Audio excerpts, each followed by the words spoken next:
Hi, I'm Katrina, and this is Boldly Challenging Ableism.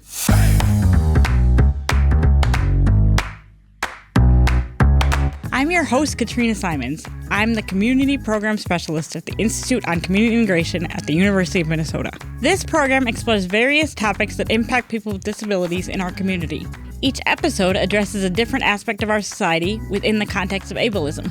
Ableism is the prejudice that stems from the belief or belief system that assumes someone is less capable or less worthy because of a real or perceived difference in ability or function.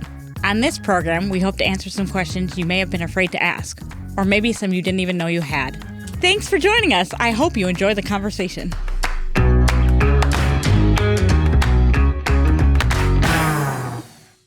Hi, everyone. Welcome to our Boldly podcast. Our guest today is Chris Farrell from Minnesota Public Radio and Marketplace on National Public Radio. We're going to talk today about money and disability and some of the limits that people with disabilities face. So we're really excited for this episode. Thank you for joining us, Chris. Oh, well, thank you for having me. Can you tell us a little bit about yourself and your work and your life? Sure. I'm a journalist and an author, and like many people, it was not a straight line to where I am now.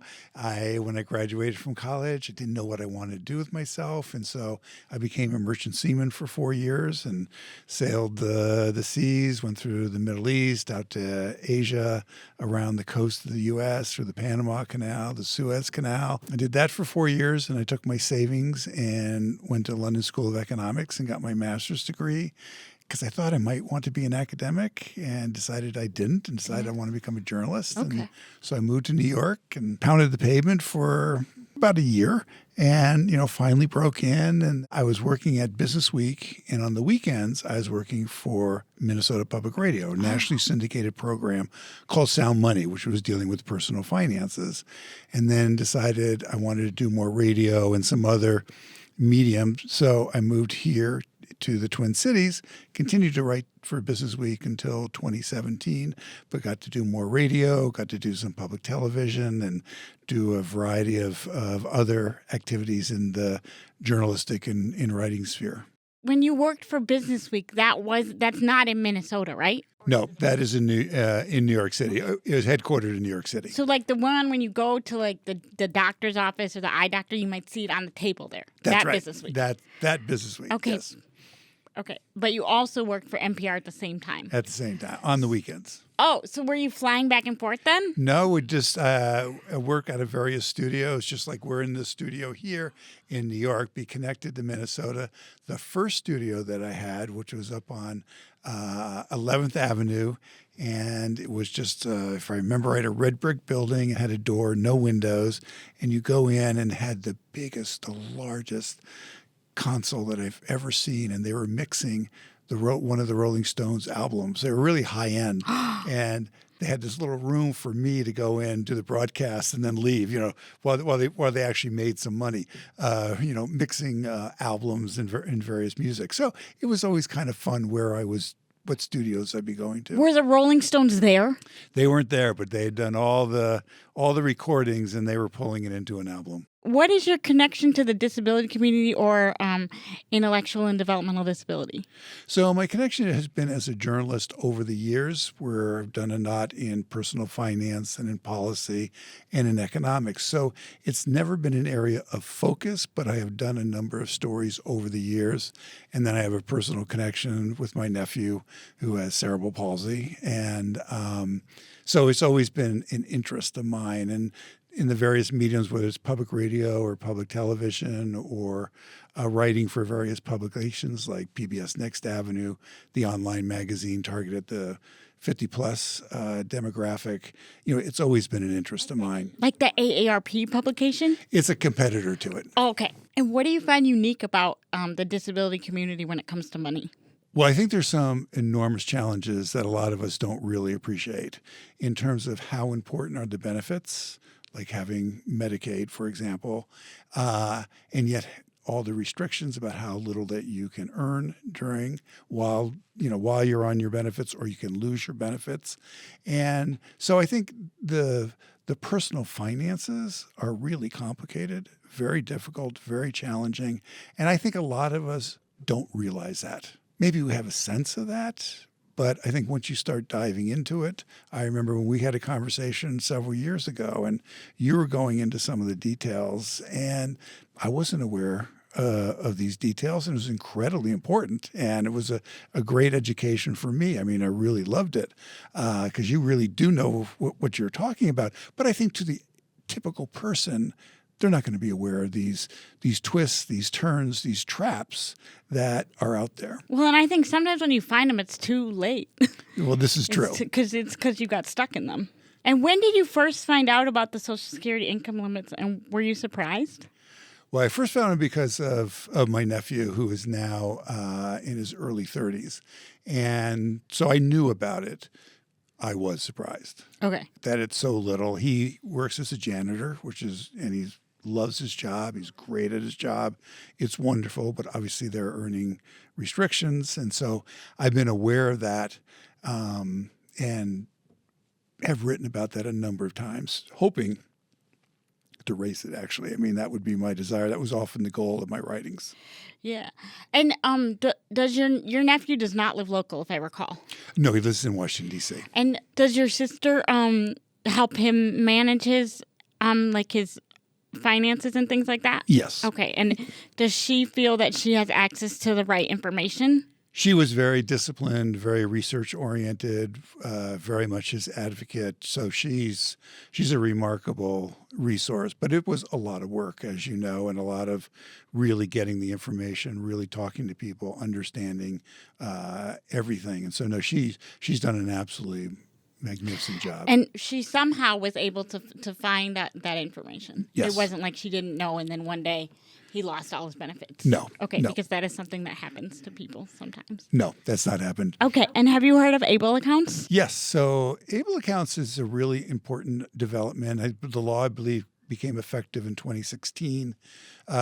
For people who aren't aware, it's almost like a 529 college savings plan because it's somewhat modeled after that. And different states have slightly different rules, regulations, but it was the federal government. And it allows for, because of this $2,000 earnings restriction that's out there, it allows for parents, grandparents, friends, relatives, anybody who cares, have an account that can pay for qualified expenses. And there's a whole list of what those qualified expenses are that can improve their quality of their life without penalizing them. Without penalizing them and being at risk of losing their benefits. So I'm a big fan of the ABLE accounts. Right now, you have to have been diagnosed when you're 26 and under, and that changes in January of 2026 to 46 and under. And that will be a big change, and I hope that will open it up to more people. But my main piece of advice there is you really do want expert advice, whether it's a personal financial planner that's very knowledgeable about it, or a lawyer who's very knowledgeable about it, or somebody in the broader community who's very knowledgeable about it, because you don't want to make a mistake. Then there is some nuances, and every state's slightly different, and you can participate in an ABLE account in different states. Yeah. It doesn't have to be in your own state. Like with the 529 plan, if you decide, I like the way they're doing it in Michigan, you can participate in the Michigan plan rather than the Minnesota plan. So again, it's one of those things you do want to research, you do want to be careful, but I think it should be on your radar screen. I have a friend who has significant needs, and her state actually doesn't have ABLE accounts, but they allow them to go to other states. So then she has to pick which other state she wants to go to, and she's confused about that because banking rules are different in different states, and I think that's something that a lot of people are struggling with. That's right. So this is where you're going to need help. You're going to need to take your time. You're going to need to research it, draw on your community to help you do this. But it is worth investigating. And I think for probably most people, it's worth having one. Yes. I think there are some very rare occasions where it isn't worth having them, but I think they're pretty rare. Yeah. I'm told. I'm certainly not an expert with money, but I try to keep up on the money as it relates to disability for obvious reasons. But I wouldn't say I'm in no way a financial planner, and I sometimes feel like I can just barely count change. But I can. You can. I can do it. Absolutely. Have you ever reached out to like a financial planner or a lawyer about an ABLE account? Yes. Well, I did a story at a public television show called Right on the Money. Okay. And I believe we went to Virginia, and it was a financial planner who had, I believe, a disabled son. Okay. And he had carved out a niche Okay. working with families with developmentally challenged children. And so it was a wonderful interview. He was a strong advocate for able accounts, and he also talked a little bit about special needs trusts. But again, the main message that he gave to us was about the need to tap into somebody who actually really understands, particularly with the trusts. Yep. Understands how they work. But these vehicles are out there, and so that was the one story that focused specifically on able accounts and the trust. But mainly we talked about able accounts. And did he have suggestions for how families should find an expert to consult with? Yes, and it was the way that you find any expert, which is, for one, you reach out to the people you know, and more than likely you're tied into your local community, your local ecosystem of people who have the same question you do. And so you just start asking around, you reach out to the organizations that you may be working with in a different context, but they may also have information about, well, you might want to talk to so-and-so, or this person has developed an expertise. And then it's very hard to always say when you're dealing with a financial expert, is this someone you should go to or not? I mean, part of it is very personal. Some people will drive you crazy in 5 minutes, and you're just not going to want to work with them. Right. Other people you respond to. There's an empathy there, but you also want to find out, how are you paid? How much are you going to get paid? All those basic fundamental questions that you have in any kind of professional relationship. Do you worry at all about people with disabilities not having access to that expert planning? Yes. Okay. I really do. Okay. I really do. Good, because I was worried too, but then I was like, maybe I'm worried unnecessarily, because worrying is one of the things that I'm the best at. No, I mean, it's sad to say, it is a commentary on our society, but when people are vulnerable and they're dealing with complex situations, they can get taken advantage of. And so that's where I just think it's so important for people to draw on their community, of the community of people that they trust and who love them, and that those people will do some of the extra work that needs to be done to vet who's the professional, what's this kind of relationship going to be, does this person really understand your circumstances, and is this somebody you really want to work with? You've done a lot on money and finance for many, many years. What is the best piece of advice you can give people about managing their own money? So that's a good one. So there'd be a couple things. Okay. I don't have just one. Okay. But a couple things. One would be, time is your most precious resource. Okay. So when you're thinking about money, you want to automate as much as possible. So the money's going automatically from your paycheck into a savings account, or however, to pay various bills, because you want to limit the amount of time that you have to focus on this. Okay. There's some people who enjoy that. Now, and I actually do know some people who, the joy of their life is sitting down with an Excel spreadsheet and, dealing with the numbers.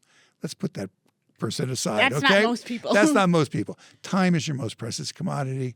So you want to automate as much as possible. You want to keep it as simple as much as possible. And then the other thing is a classic phrase in the world of finance, personal finance, economics, a margin of safety.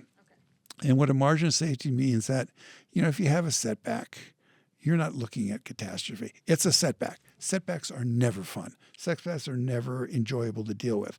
But you have built yourself up a safety net so that you may hurt, but you're not in a catastrophic situation. But the other part of a margin of safety is a more optimistic look, is that if some opportunity comes along, you have some resources to tap, that you can take advantage of this opportunity. You can walk through that door. So, that's those are two things. Keep it simple and just automate as much as possible, and always have that mindset of a margin of safety, because unfortunately, things happen. Sometimes they're good, sometimes they're bad. And you want, on the one, not to end up in a really terrible financial situation. On the other, you want to be able to take advantage of an opportunity. You want to be able to, to deal with that. I'm curious if you think a $2,000 asset limit, which is the current asset limit if you are receiving Medicaid services, is enough to have a margin of safety. No. I mean, having said what I just said, that's the right comeback. It's not. And I mean, it's one of the reasons why I think it needs to be changed. It's one of the reasons why ABLE accounts exist. People realize it, but this is how sort of, in a way, got around that. No, and I think it's one of the things I've written about. It's something that I've talked about, that's just way too low. It's just way too low. And considering about inflation, there's this period of inflation that we've been going through. $2,000 is worth a lot less right now when we're talking in November of 2024 than it was than it was back in November of 2019. So, yes, I do think it needs to be, I would love to see it raised. The current asset limits are based off of a formula that was made in 1982. Why do you think it's taken so long for people to realize that that's not sufficient? I have no really good idea, except for that there's so many cross currents going on that it ends up, and this is wrong, but it ends up not becoming enough of a priority. I mean, the ABLE accounts was a priority of some people, and they made that happen.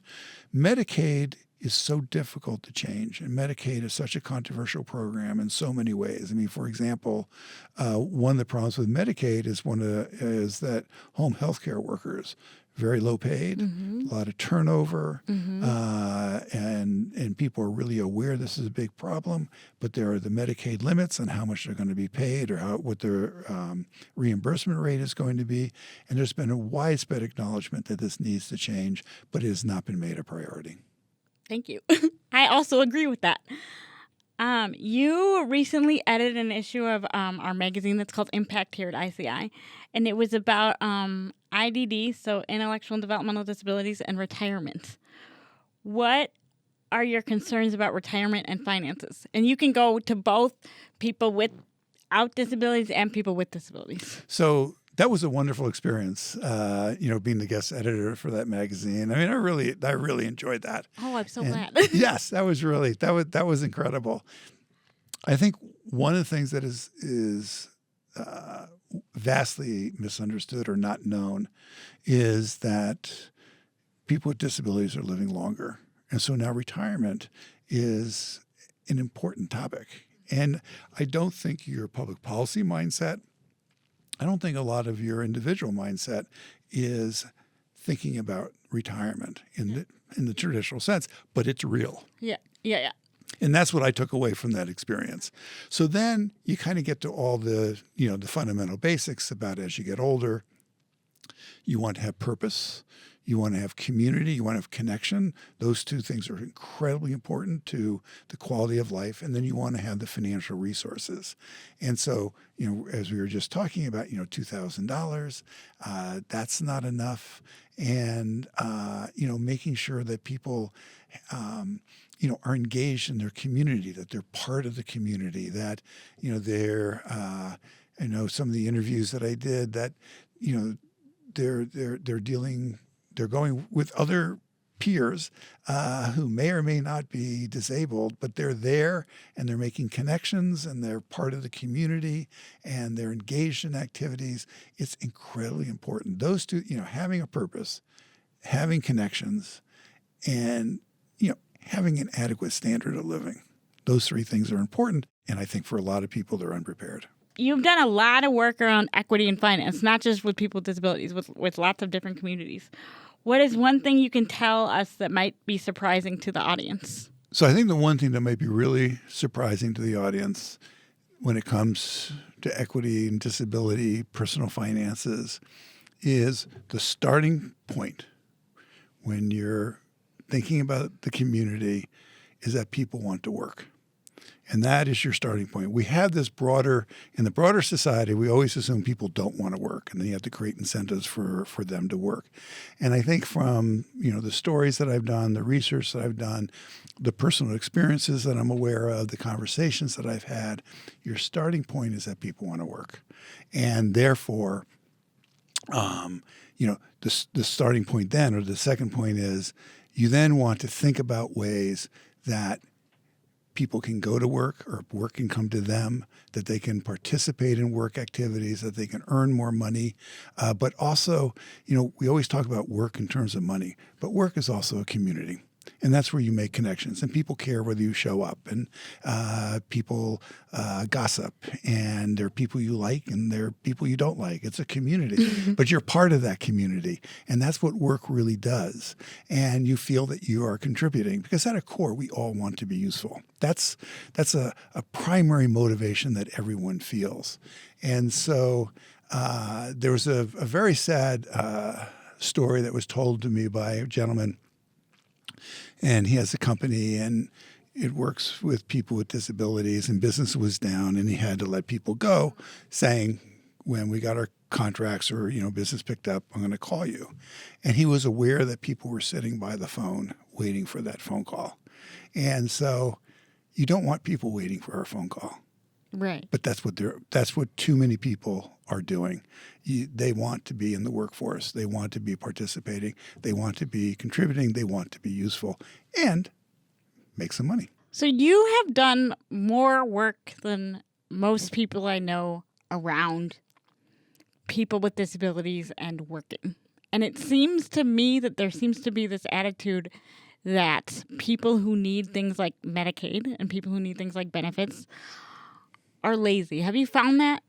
I found two. That's one of them. So that's one of them. Or it would be terrible to ask them to work because they're disabled, and that oh no, you can't ask them to go to work. And so they're both there. The notion of, well, you get all these benefits and you're not working, and so yeah, right, yeah, no. But the other one that has always struck me is sort of this, we shouldn't ask people. The charity model. The charity model. And the lazy one is just, stupid. I mean, there's no other word that I can use. But I also think that the charity model is deeply wrong. Again, in my experience, people want to work because they want what we all want. We all want connection. We all want purpose. We all want to be useful. We all want to make money, to be as independent as possible.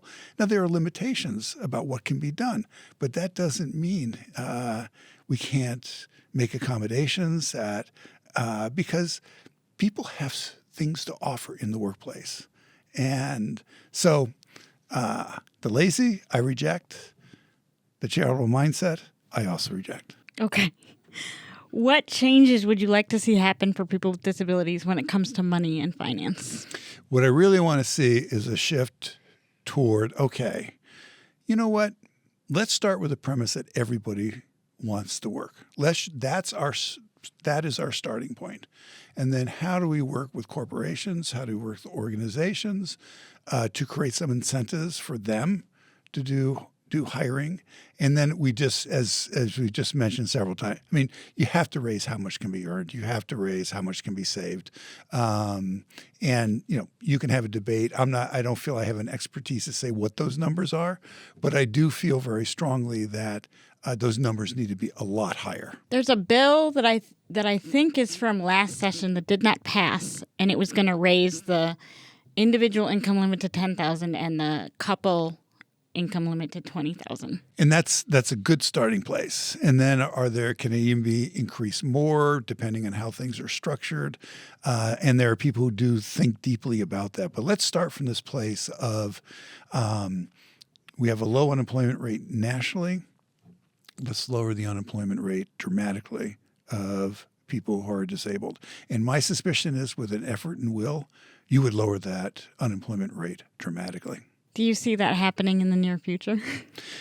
I do think so, but I'm an incurable optimist, all right? But it's going to take a long time. But my hope is there are enough good people out there who are aware of good people who are disabled and want to work and want to contribute, and that this is a worthwhile political and legislative effort to make to bring about changes, because everybody benefits from this change. Everybody.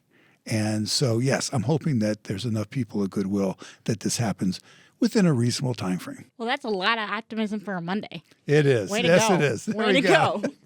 I love it. Well, thank you very much for joining us today. Thank you. Thank you. Thank you for joining us on Boldly today. We hope that you have a good rest of your day, whatever you're doing.